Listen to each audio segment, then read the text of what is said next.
সন্তান নিব না বলে সুখী সংসারের আশায়, সন্তান নিব না বলে সুখী সংসারের আশায় যত পথ পন্থা অবলম্বন করা হয়েছে, এই শুক্রকীটকে বিচারের কাঠগড়াতে বলা হবে, বলো তো শুক্রকীট, তোমার পিতামাতা তোমাকে কেন নষ্ট করেছে? কোন অপরাধ করেছিলে তুমি?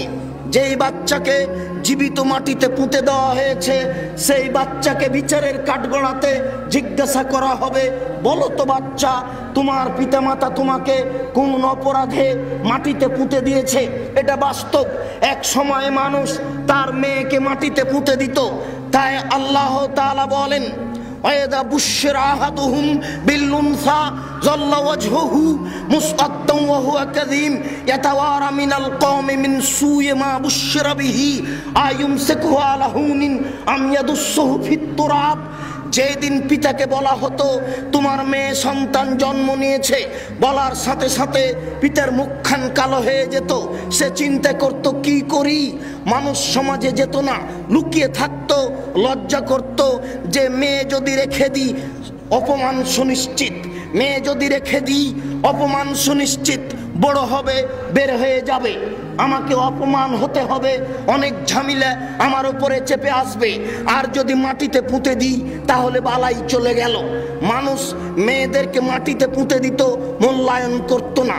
নারীদের দাম সেই কাল থেকেই মানুষে দেয়নি, মুসলমান দিয়েছে, আল্লাহর নবী দিয়েছেন।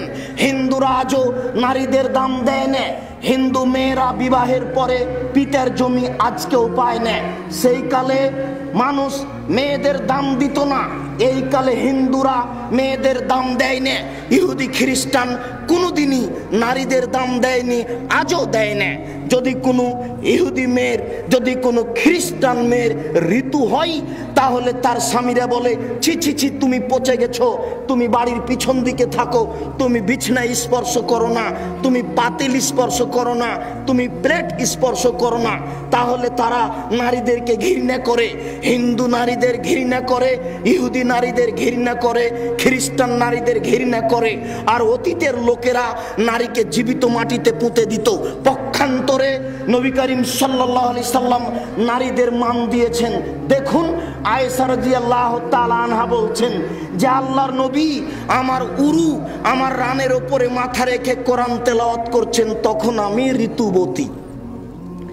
এই বাক্য আপনাকে আমি কি দিয়ে বুঝাই?